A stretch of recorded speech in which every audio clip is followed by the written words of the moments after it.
네, 오늘 본문 말씀은 민수기 23장 27절에서 24장 9절입니다. 민수기 23장 27절에서 24장 9절입니다. 제가 가지고 있는 성경으로는 237페이지입니다. 민수기 23장 27절에서 24장 9절. 우리 다 찾으신 줄 믿고 제가 27절, 여러분 28절 우리 교독하도록 하겠습니다. 발락이 발람에게 또 이르되 오라, 내가 너를 다른 곳으로 인도하리니 내가 거기서 나를 위하여 그들을 저주하기를 하나님이 혹시 기뻐하시리라 하고, 발락이 발람을 인도하여 강야가 내려다 보이는 부호산 꼭대기에 이르니 발람이 발락에게 이르되 나를 위하여 여기 7 제단을 쌓고 거기 수송아지 7마리와 수량 7마리를 준비하소서. 발락이 발람의 말대로 행하여 각 제단에 수송아지와 수량을 드리니라. 발람이 자기가 이스라엘을 축복하는 것을 여호와께서 선히 여기심을 보고 전과 같이 점수를 쓰지 아니하고 그의 낯을 강야로 향하여 눈을 들어 이스라엘이 그 지파대로 천막 친 것을 보는데, 그때 하나님의 영이 그 위에 임하신지라. 그가 예언을 전하여 말하되 부올의 아들 발람이 말하며 눈을 감았던 자가 말하며 하나님의 말씀을 듣는 자, 젖는 자의 환상을 보는 자, 엎드려 눈을 뜬 자가 말하기를 야곱이여 내 장막들이여 이스라엘이여 내 거처들이 어찌 그리 아름다운고, 그 벌어짐이 골짜기 같고 강가의 동산 같으며 여호와께서 심으신 침향목들 같고 물가의 백향목들 같도다. 그 물통에서는 물이 넘치겠고 그 씨는 많은 물가에 있으리로다. 그의 왕이 아갑보다 높으니 그의 나라가 흥왕하리로다. 하나님이여 그를 애굽에서 인도하여 내셨으니 그 힘이 들수와 같도다. 그의 적국을 삼키고 그들의 뼈를 꺾으며 하살로스와 꿰뚫리로다. 우리 다 같이 읽겠습니다. 끌어안고 누움이 수사자와 같고 암사자와도 같으니 일으킬 자 누구랴. 너희를 축복하는 자마다 복을 받을 것이요 너를 저주하는 자마다 저주를 받을지니라. 아멘. 예, 할렐루야. 오늘 이 시간에 하나님의 은혜가 가득하게 소망합니다. 우리 옆에 분하고 인사할 때 하나님의 은혜가 가득하게 소망합니다 라고 서로 인사하도록 하겠습니다. 우리는 지난 수요일부터 한 가지 사건의 이야기를 계속해서 묵상하고 있습니다. 그 사건의 주인공은 모압 왕 발락과 이방인 선지자 발람이죠. 그래서 이 모압 왕 발락의 이름은 약탈자, 멸망시키는 자라는 뜻을 가지고 있습니다. 그리고 발람은 이 거짓 선지자, 이방 선지자인 발람은 탐닉자, 백성을 파멸시키는 자라는 뜻을 가지고 있습니다. 그래서 이 발락은 이스라엘 백성이 아모리 왕 시온과 바산 왕 옥을 물리치고 모압 평지에 이르자 큰 두려움과 불안함에 빠지기 시작합니다. 그래서 당시에 메소포타미아에서 가장 유명한 점술가이자 무당인 이 발람을 찾아가서 이스라엘 백성을 저주해달라고 요청합니다. 그래서 발람은 처음에 거부를 했지만 이 발락이 수많은 재물들, 너를 존귀케 해주겠다라는 그 유혹에 눈이 멀어서 하나님께서 원치 않으신데도 불구하고 그 어마어마한 금액에 눈이 멀어서 모압 땅에 가게 됩니다. 우리가 잘 아는 것처럼 발람이 모압 땅으로 가는 도중에 나귀가 멈춰서 여호와 사자를 보고 멈추는 일과 그 나귀가 말하는 것들을 경험하면서 이 발람은 하나님께서 이스라엘 백성을 저주하는 것이 아니라 축복하기 원하신다는 것을 깨닫게 됩니다. 그래서 그는 이 발람은 모압 땅에 도착해서 발락이 요청한 것과는 달리 이스라엘을 축복을 하죠. 그래서 그 앞의 내용을 보면 2번 이스라엘을 축복하고 오늘은 이 3번째 이스라엘을 축복하는 내용이 나옵니다. 오늘 본문 말씀의 배경은 강야가 내려 보이는 부올산 꼭대기입니다. 발람이 1차 예언했을 때에는 이 발람이 예언했을 때는 이스라엘 백성의 진영 일부분만을 보고 예언을 하도록 그 지역으로 갔습니다. 그리고 2차 예언 때는 이 발락이 발람을 데리고 간 것이 이스라엘의 맨 끝부분, 이스라엘 진영의 맨 끝부분을 보고 예언하도록 데리고 갔습니다. 그런데 오늘 본문 말씀에는 이 발락이 발람을 이스라엘 진영 전체가 보이는, 이 전체를 한눈에 볼 수 있는 높은 산, 그 부올산 꼭대기로 데려가서 이스라엘 백성을 저주하라라고 시킵니다. 이러한 배경 속에서 이 세 부류의 사람의 이야기가 중심적으로 계속해서 반복해서 나타납니다. 그 사람들의 모습을 살펴보면 하나님께서 함께하는 사람의 복이 무엇인지를 우리는 볼 수 있습니다. 그리고 반면에 하나님을 떠나서 사는 사람들은 어떻게 살아가는지, 그리고 하나님과 그 세상과 사이에 양다리를 거치고 왔다 갔다 하는 사람들은 또 어떻게 살아가는지가 오늘 본문 말씀에 그대로 적나라하게 나타납니다. 그렇기 때문에 오늘 본문 말씀은 우리가 이 땅에서 살아갈 때 좀 중요하게 다가옵니다. 왜냐하면 현대를 살아가는 모든 사람들은 그게 누구든지 간에 복된 삶, 축복을 누리는 삶, 이 땅에서 명예와 권력을 누리는 삶을 살기 원합니다. 그래서 많은 사람들이 돈을 많이 벌려고 하기도 하고 권력을 차지하려고 싸우기도 하고 명예와 자랑을 찾으려고 수없이 노력을 합니다. 또 어떤 사람은 쾌락이나 육식적인 즐거움을 찾기 위해서 수많은 노력을 합니다. 이것이 세상 사람들이 살아가는 모습입니다. 그렇다면 하나님의 택하심을 받은 우리 그리스도인은 과연 어떠한 축복을 누리고 사는지, 어떠한 행복한 삶을 살아야 하는지 오늘 본문 말씀을 통해서 우리는 깨달아야만 합니다. 감사하게도 오늘 본문 말씀을 자세히 보고 묵상하게 되면 이 땅에서 살아가는 그 인생의 세 가지 길이 보여줍니다. 하나님을 따르는 삶과 세상과 하나님 사이에서 양다리를 걸치는 삶과 하나님을 대적하는 삶, 하나님 없이 사는 삶이 오늘 본문 말씀에 그대로 나옵니다. 그래서 그 삶을 살펴볼 때 첫 번째가 하나님이 없는 삶입니다. 여기서 하나님이 없는 삶이란 하나님을 알지 못하는 자들의 삶을 말합니다. 그 대표적인 인물이 바로 모압 왕 발락입니다. 이 발락은 요단강 서쪽의 모압이라는 족속의 왕입니다. 모세가 이끄는 이스라엘 백성이 강력하게 버티고 있던, 자신들이 수없이 정복하려고 노력했지만 정복하지 못했던 그 아모리족 시온과 바산 옥을 무찔리고 자신의 국경 옆으로 진을 칩니다. 이제 이 이스라엘 백성은 요단강만 건너면 적과 꿀이 흐르는 가나안 땅입니다. 하지만 이 모압 왕은 이스라엘 백성들이 자신이 다스리는 그 땅 옆에 진을 치고 있다는 것 하나 때문에 위기감을 느끼게 됩니다. 그래서 이 가까운 곳에 진을 치고 있는 이스라엘 백성이 쳐들어올까봐 두려워하죠. 그래서 그 메소포타미아에서 가장 유명한 무당, 점술가인 발람을 초청해서 이스라엘을 저주하도록 합니다. 하지만 앞의 내용을 보면 이미 2번의 실패를 했음에도 불구하고 발락은 포기하지 않습니다. 끝까지 하나님의 이름을 이용해서 이 이스라엘을 저주하려고 합니다. 그래서 발락은 28절에 강야가 내려 보이는 이스라엘 백성 전체, 그 진영 전체가 보이는 부엘산 꼭대기 가장 높은 곳에 발람을 데리고 갑니다. 근데 여기서 한 가지 이상한 점이 있습니다. 여호와의 계시를 받으러 가는 곳이 하필이면 부올산 꼭대기라는 점입니다. 이 부올산은 어떤 것이냐면 바알 신전이 있는 곳입니다. 그것도 여기저기 흩어져 있는 바알을 우상 숭배하고 바알을 숭배하는 신당이 있는 곳이 아니라 바알 숭배의 본거지입니다. 바알 신전의 그 본사와 같은 본거지입니다. 그런 곳에 발람을 데리고 와서 여호와의 메시지를 들으라고 말을 합니다. 바알 신전에서 여호와의 메시지를 들으라. 이것만 봐도 발락이 하나님을 전혀 알지 못하고 하나님에 대해서 하나님이 이스라엘을 어떻게 축복하길 원하시고 이스라엘과 어떻게 함께하길 원하시는지 그 하나님의 마음에 대해서 전혀 알지 못하는 것을 볼 수 있습니다. 발락은 스스로 이 바알 신전에서 이 발람을 데려가면 올바르게 자기의 생각대로 그 이스라엘을 저주하는 메시지를 받아서 이스라엘을 저주하겠지라는 그 계획을 세우고 데리고 간 것입니다. 그래서 이 발람의 모습을 보면 하나님을 이 바알과 똑같은 하나의 우상 취급을 하는 것을 알 수 있습니다. 게다가 27절을 보면 바알이 이런 말을 합니다. 부올산에 올라가서 이스라엘을 저주하는 것을 하나님이 혹시 기뻐하시리라라고 주장을 합니다.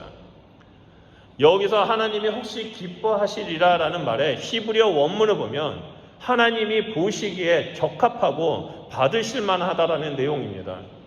이스라엘 백성을 저주하는 것이 하나님의 뜻이고 하나님이 보시기에 적합하고 하나님이 기뻐하실 거다라고 말하는 겁니다. 그것도 바알 신전 앞에서. 발락은 하나님에 대해서 들어보기는 했던 것 같습니다. 그런데 하나님이 이스라엘 편이라는 것을 전혀 알지 못하는 모습을 보여줍니다. 하나님에 대한 어설픈 지식만 가지고 있을 뿐 그의 삶에는 하나님이 없다라는 것을 보여줍니다. 오직 자신의 목적을 이용해서 하나님을 이용한 거죠.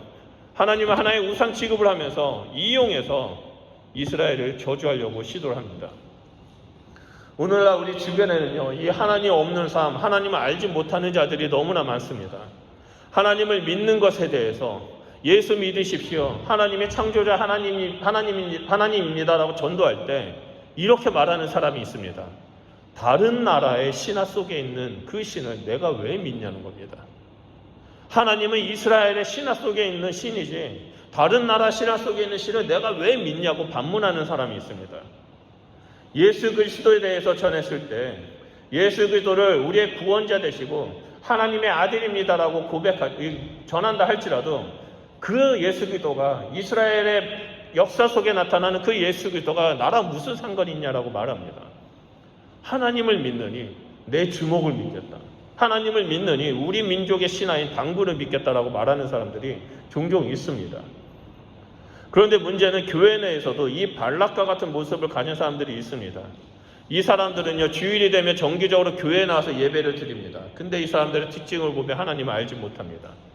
그래서 자신의 목적을 위해서 소원을 빌기도 하고 잘 먹고 잘 살게 해달라고 빌기만 하는 사람들이 있습니다. 예배는 하나님께 영광을 돌리고 하나님 앞에 엎드려 경배하는 그 시간인데 마치 정화수를 놓고 비는 것처럼 자신의 소원을 이루어달라고 기도하는 사람들이 많습니다. 그렇게 작정 기도를 했는데 자신의 소원이 이루어지지 않으면 실망하고 하나님은 없다라고 말하면서 떠나는 사람들이 너무나 많습니다. 왜 그렇습니까? 하나님을 알지 못해서 이런 일들이 일어나고 있습니다. 기도는 우리의 소원을 빌고 우리가 원하는 바를 이루기 위해서 기도하는 것이 아닙니다. 기도는 하나님의 뜻을 알기 위해서 기도하는 것이고 하나님의 뜻을 이루기 위해서 기도하는 것입니다. 우리가 먼저 하나님 앞에 나아가 하나님 나라와 그의 의를 구한다면 그리고 하나님의 뜻에 순종한다면 하나님은 이 모든 것을 우리에게 더하여 주실 것이라고 분명하게 예수님은 말씀하셨습니다. 그렇기 때문에 우리는 잘못된 신앙, 잘 먹고 잘 살고자 하는 그런 기복신앙을 버려야만 합니다. 우리가 구해야 하는 것은 하나님을 알기 위해서 기도해야 하고 하나님께서 우리의 삶의 주인으로 오셔서 동행하시기를 기도해야만 합니다. 또한 이 세상에서 그리고 교회 안에서 하나님을 알지 못하고 하나님 없이 살아가는 그 자들에게 참된 하나님에 대해서 우리가 삶을 통해 알려줘야 한다는 것입니다. 그것이 바로 우리의 사명입니다. 두 번째로 본문 말씀을 보면 세상과 하나님 사이에서 갈등하는 사람들의 모습을 볼 수 있습니다. 이 갈등하는 삶이란 바로 양다리를 걸치는 삶이죠. 이런 사람들은 하나님을 알고 있습니다. 하나님에 대해서 경험했습니다. 살아계신 하나님이 자신과 함께하고 있다는 것조차 깨닫고 있습니다. 하지만 탐욕이 너무나 커서 세상과 하나님 사이에서 이리저리 재보고 자신에게 이익이 된다면 그 길로 걸어가고 자신의 이익이 안 된다면 과감하게 하나님을 버리는 자들입니다. 오늘 본문 말씀에 그 사람의 대표적인 인물로 거짓 선지자 발람이 나옵니다. 우리 말씀을 보면 29절에 나를 위하여 여기 7제단을 쌓고 거기 숫송아지 7마리와 수장 7마리를 준비하라라고 나옵니다. 마치 이 말씀을 보면 하나님으로부터 계시를 받기 위해서 제단을 쌓고 제물을 준비하는 것이라고 볼 수 있습니다. 그래서 첫 번째 예언과 두 번째 예언한 것들을 보면 동일하게 7제단을 쌓고 7 숫송아지와 7 순양을 준비해서 하나님 앞에 제물을 바칩니다. 그런데 이러한 가정들은 성경에 기록되어 있지 않습니다. 성경에는 오직 제단 하나에 번제물, 화제물, 속죄제, 속건제 그런 것을 드리도록 하셨지 7제단을 쌓고 7 숫소와 7 양을 동시에 드리라는 말이 전혀 없습니다. 이러한 제단의 방법은 당시에 우상 숭배하는 이방 신전들, 우상들을 섬기는 모든 가정에서 일어나는 일들이었습니다.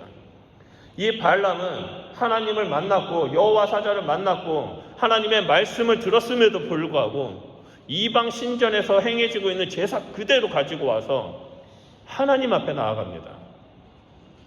그리고 또 첫 번째와 두 번째 이 제물을 드리는 그 사이와 또한 오늘 본문 말씀의 내용과 다른 점이 하나가 있습니다.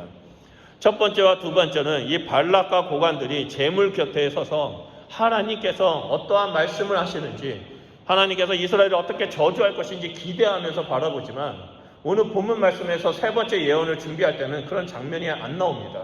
제물 곁에 이들이 서 있지 않습니다. 그리고 첫 번째와 두 번째는 계시를 받기 위해서 발람이 다른 곳으로 이동합니다. 높은 곳으로 이동합니다. 하지만 오늘 본문 말씀에서는 이 발람이 높은 곳으로 이동하는 장면이 안 나옵니다. 당시의 점술가들은, 무당들은 바알을 섬기거나 이방 신전을 섬기는 이 무당들은 자신이 섬기는 신들로부터 계시를 받기 위해서 제물을 드리고 높은 곳으로 홀로 올라가서 점수를 치고, 그래서 이제 계시를 받는 그런 일들이 비일비재했습니다. 이 발람이 그러한 일들을 첫 번째와 두 번째에 했었지만 세 번째에는 하지 않습니다. 왜 하지 않습니까? 바로 24장 1절에 그 답이 나옵니다. 24장 1절 말씀을 보면 이스라엘을 축복하는 것을 여호와께서 선히 여기심을 알게 되었다라고 말합니다. 하나님의 선하심을 이 발람은 알고 있는 겁니다. 하나님은 선하시고 이스라엘을 축복하기 원하신다는 것을 이 발람은 알고 있습니다. 그래서 더 이상 예전같이 점수를 쓸 필요가 없었습니다. 점을 칠 필요가 없었습니다. 발람은 이제까지 이 메소포타미아의 점술가로서 무당으로서 그 해왔던 일상적인 점술, 접신, 그런 같은 의식을 하지 않습니다. 하나님을 만나게 되었고 하나님을 알게 되어서 그냥 그 자리에 서서 광야에 있는 이스라엘 백성을 바라봅니다. 바로 그때 어떤 일이 일어납니까? 2절에 하나님의 영이 그에게 임했다라고 말합니다. 이전에는 첫 번째, 두 번째 예언할 때는 하나님의 말씀이 발람의 입에 주어졌다라고 말하고 있습니다. 그래서 하나님의 말씀이 주어졌기 때문에 그 말씀을 그대로 전했습니다. 근데 이제는 명백하게 하나님의 영이 그에게 임했다라고 증거하고 있습니다. 하나님의 영이 임했다는 것은 하나님의 도구가 되었다는 것이고, 하나님의 영이 임했다는 것은 하나님의 마음과 하나님의 뜻과 하나님의 말씀이 그 발람의 전인격적인 모든 영역 가운데 충만하게 임했다라는 겁니다. 하나님의 영이 임하자 발람의 모습이 변화가 됩니다. 발람은 그동안 첫 번째, 두 번째의 내용을 보면, 예언의 내용을 보면 아주 소극적인 메시지를 전했습니다. 첫 번째 경우는 23장 8절에 하나님이 저주하지 않는 자를 내가 어찌 저주하랴라고 말합니다. 두 번째 경우는 23장 26절에 하나님이 말씀하신 것은 내가 그대로 하지 않을 수 없다라고 말합니다. 근데 반면에 오늘 세 번째 경우에 하나님의 영이 임하자 3절에 자신을 눈을 감은 자라고 말합니다. 한국어 성경으로 번역할 때는 눈은 감은 자로 번역이 되었지만 히브리어 원문 성경이나 영어 성경을 보면 눈이 열린 자라고 묘사합니다. 이것은 지금 하나님의 영이 자신에게 임하니까 자신의 영적인 눈이 열려서 이스라엘의 현재와 미래를 보게 되었고, 그러한 이스라엘을 향해 축복의 메시지를 선포할 수 있게 되었다는 것을 말합니다. 자신의 눈이 열렸기 때문에 4절에 전능자의 환상을 보게 되었다고 말합니다. 그래서 엎드려서 눈을 뜬 자라고 말합니다. 하나님의 계시 위에 하나님의 말씀이 드러났다라고 자신의 변화된 모습에 대해서 증거합니다. 이처럼 발람은 점차적으로 하나님을 경험하게 되고 하나님의 영이 임함으로 말미암아 하나님을 정확하게 알게 되고 하나님의 도구가 되었습니다. 그런데 그에게는 치명적인 약점이 있습니다. 그것은 바로 탐욕입니다. 발람은 하나님과 하나님과 그 탐욕 사이에서 세상에서 성공이라는 그 자리에서, 명예라는 그 자리에서 갈등을 합니다. 얼핏 보면 발람이 정신을 차리는 듯 보이지만 그는 결국에 이 물질과 명예에 휘둘려서 무너지게 됩니다. 그래서 25장 말씀을 보면, 25장 내용을 보면 이스라엘이 시딤에 머물렀을 때 모압 여자들과 음행하도록 유혹하는데 이스라엘 백성이 우상 숭배를 하는데 주도적인 역할을 합니다. 발람은 하나님을 깊이 경험했습니다. 하나님의 영이 임하자 하나님께서 선하심을 알게 되었고 하나님이 원하시는 것을 알게 되었습니다. 그리고 하나님이 원치 않는 것도 알게 되었습니다. 하지만 물질과 명예, 그런 탐욕에 빠져서 하나님이 가장 싫어한 것, 하나님이 원하지 않는 것이 무엇인지 알게 되었던 그 발람이 이스라엘을 멸망을 시키는 그 계획에 동참합니다. 그래서 모압 왕 발락에게 지시를 하죠. 하나님께서 가장 싫어하는 것이 바로 우상숭배이고 음행이니까 이스라엘을 그렇게 꼬드겨라라고 말합니다. 저주하는 대신 이스라엘을 그 죄의 길로 유혹할 수 있는 그 계획을 나눠줍니다. 말씀을 묵상하면서 결국에 발람은 모압 왕으로부터 큰 재물을 얻었을 것이라는 생각이 강하게 들었습니다. 왜냐하면 이 발람의 계획으로 말미암아 민수기 31장 16절을 보면 발람의 꾀를 쫓아서 이스라엘 자손은 부월 사건에 여호와 앞에서 범죄하게 되고 24,000명의 이스라엘 사람이 연병이 걸려서 죽게 되었다라고 말하고 있기 때문입니다. 결국엔 세상과 하나님 사이에서 갈등을 하면서 탐욕을 선택했던 이 발람은 훗날에 이스라엘에 잡혀서 죽임을 당하게 됩니다. 하나님을 알고 하나님의 영까지 임한 자가 탐욕을 이기지 못해서 스스로 무너진 모습이 바로 발람의 모습입니다. 오늘 우리가 살고 있는 시대는 이 물질 만능주의에 살고 있습니다. 돈이라면 서슴지 않게 사람을 죽이기도 하고 속이기도 하고 수많은 범죄를 행하는 일들이 우리 주변에서 나타나고 있습니다. 심지어 교회에 다니는 사람들이 더 심하다라는 말이 들을 정도로 돈에 휩쓸려서 살아갑니다. 그 결과 하나님의 이름은 땅에 떨어졌고 교회는 욕을 먹고 있습니다. 이 모든 것이 탐욕을 이기지 못해서입니다. 발람의 모습을 통해서 탐욕을 이기지 못하고 그 쫓은 결과가 사람들을 죽게 만들고 자신도 죽게 만드는 끔찍한 일이 일어났다는 것을 우리는 기억해야만 합니다. 우리는 하나님을 믿는 자로서 하나님의 영인 성령이 우리 안에 머무는 거룩한 성전이라는 것을 기억하면서 탐욕을 십자가 앞에서 진멸해야만 합니다. 결국 하나님과 돈을 동시에 섬길 수 없기 때문입니다. 그리고 본문에서 마지막 세 번째로 하나님과 함께하는 삶을 볼 수 있습니다. 하나님께서는 발람의 입을 통해서 함께 하시는 자의 축복에 대해서 말씀하십니다. 먼저 5절을 보면 이스라엘이 장막을 치고 거하는 장소가 아름답다라고 말합니다. 근데 사실 인간의 눈으로 보면 지금 이스라엘이 진을 치고 머무는 그곳은 아름다운 장소가 아니라 메마른 강야이고 죽음의 땅 강야입니다. 전혀 아름답지가 않습니다. 하지만 하나님이 함께 하시기 때문에 그 죽음의 땅에 있다 할지라도 그 강야는 아름답다라고 말합니다.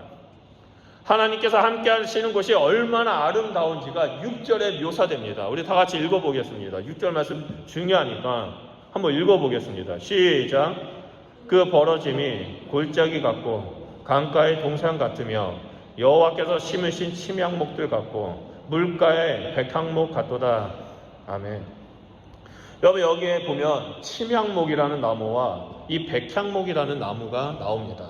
근데 이 나무들은요 강야에서 살지 못하는 나무들입니다. 지금 이스라엘 백성들이 진을 치고 있는 이곳에 볼 수 없는 나무입니다. 이 침향목은요 상록수가로서 귀한 향기가 나는 나무입니다. 향수 재료, 향료의 재료로 쓰여집니다. 그래서 이 침향나무로 만든 향료를 가지고 니고데모가 예수님의 그 시체에 발랐습니다. 이 나무는요, 이 침향목은요, 강과 바다가 만나는 곳, 그 물이 풍부한 곳에서만 자랄 수 있습니다. 그리고 이 나무는 귀한 향료를 만드는 나무이기 때문에 매우 비싼 나무입니다. 전혀 이 강야에서 자랄 수 있는 나무가 아닙니다. 그리고 백향목도 마찬가지죠. 이 백향목은 고급 나무입니다. 건축할 때 쓰는 나무인데 이 나무는 고산지대에 있습니다. 높은 산에서 자라는 나무입니다. 그렇기 때문에 이 나무는요 구하기가 너무나 힘듭니다. 그 값도 너무나 비쌉니다. 그런데 이 백향목이 물가에 있다고 말합니다. 그 말은 무슨 말이냐면 이 백향목이 물가에 있음으로 말미암아 풍성하고 번성하게 될 거라는 말입니다. 한마디로 이스라엘 백성은 하나님께서 함께 하시니까 번성하고 풍성하게 될 것이고 하나님이 주시는 그 향기, 그리스도의 향기가 가득 넘쳐날 거라는 그 말씀의 내용이 있는 겁니다. 이처럼 하나님과 함께하는 자들은 물도 없고 고산지대가 아닌 강야에 있다 할지라도 하나님으로 말미암아 그리스도의 향기가 넘쳐나게 됩니다. 하나님으로 말미암아 은혜와 긍휼이 풍성하게 되고 번성하게 됩니다. 사람들이 부러워하게 됩니다. 심지어 다른 신을 섬기는 이 이방 선지자 발람마저 부러워할 정도로 부러워하게 됩니다. 또한 7절을 보면 이스라엘의 물통에는 물이 넘쳐나서 그 후손은 풍성하게 될 것이라고 말합니다. 여러분, 물은 생명수를 말합니다. 강야에서 물이 없으면 죽을 수밖에 없습니다. 하나님께서 함께 하신다면 그 생명을 붙잡아 주시고 그 후손들 역시 풍성하게 될 것이라고 말하는 겁니다. 이스라엘이 이렇게 축복을 받는 이유는 하나입니다. 그들의 왕은 아각보다 높은 분이기 때문입니다. 여기서 아각은 세상의 왕을 의미합니다. 다시 말해서 세상의 가치관을 따라 물질과 명예와 탐욕을 쫓아가는 그 자들, 그들이 목숨을 걸고 쫓아가는 그 무엇보다도 높으신 하나님, 세상의 가치관보다 더 위대한 하나님의 말씀, 세상의 명예보다 더 뛰어나신 하나님의 우월하심, 그 하나님을 섬기는 자들에게 물통에 물이 넘쳐나고 풍성하게 될 것이라고 말씀하고 있는 겁니다. 하나님과 함께하는 백성은 아각보다 위대하신 왕, 그 하나님을 쫓는 자입니다. 그래서 하나님은 백성에게 아브라함의 복이 임하게 될 것이라고 9절에 다시 한번 그 아브라함의 언약을 상기시켜 줍니다. 너를 축복하는 자마다 복을 받게 될 것이고 너를 저주하는 자마다 저주를 받게 될 것이다 라고 말씀하고 있습니다. 이것이 하나님과 함께하는 자의 삶입니다. 하나님의 함께하심으로 우리의 대적은 무너졌습니다. 우리는 풍성한 삶을 살 수밖에 없는 존재가 되었습니다. 하나님께서 함께하심으로 말미암아 우리의 영혼은 만족을 누리게 되고 평안을 누리게 되었습니다. 이 땅에서의 복된 삶은 하나님과 함께하느냐 하지 않느냐에 달려 있습니다. 아무리 내가 뛰어난 재능과 힘을 가졌다 할지라도 하나님께서 함께하지 않는다면 그 인생은 공허하고 불행하게 됩니다. 진정으로 우리가 풍성한 삶을 원한다면, 행복한 삶을 원한다면 무엇보다도 우리가 해야 할 것은 하나님 앞에 나아가야 한다는 겁니다. 하나님 말씀 안에 거해야 하고 하나님을 바라봐야 하고 내 삶의 주인 되신 하나님, 나의 왕 되신 하나님을 따라가는 자가 되어야 한다는 겁니다. 오직 하나님만이 우리의 모든 전부가 되심을 우리는 고백하고 나아가야만 합니다. 오늘 본문 말씀에는 이 땅에 살아가는 세 가지의 삶이 나오고 있습니다. 이 삶은요, 그 누구에게도 제외되지 않습니다. 지구상에서 살아 숨쉬는 모든 인간이라면, 모든 사람이라면 이 모두가 이 세 가지에 속해 있습니다.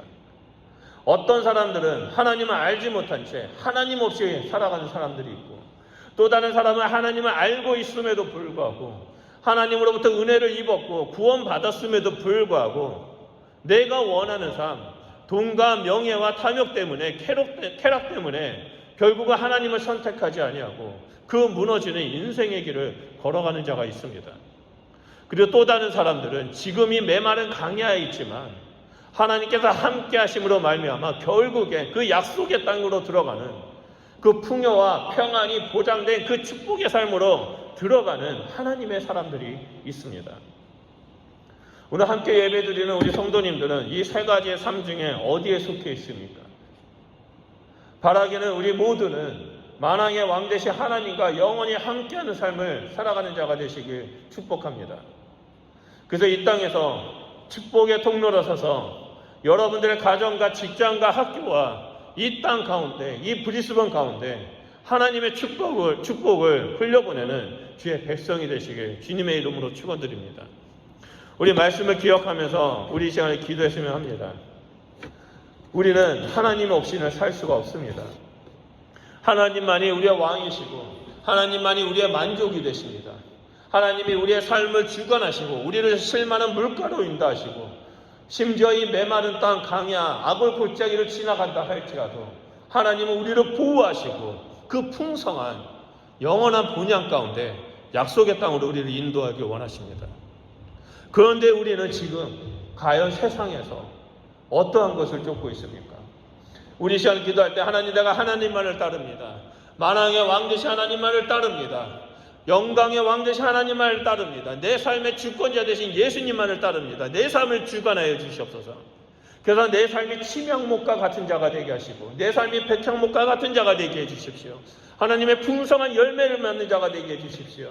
하나님으로 말미암아 만족하고 참된 평안을 누리며 이 땅에서 믿음의 길을 걸어가는 주의 백성이 되게 해주십시오라고 우리 이 시간에 다 같이 주여 삼창하며 기도하겠습니다.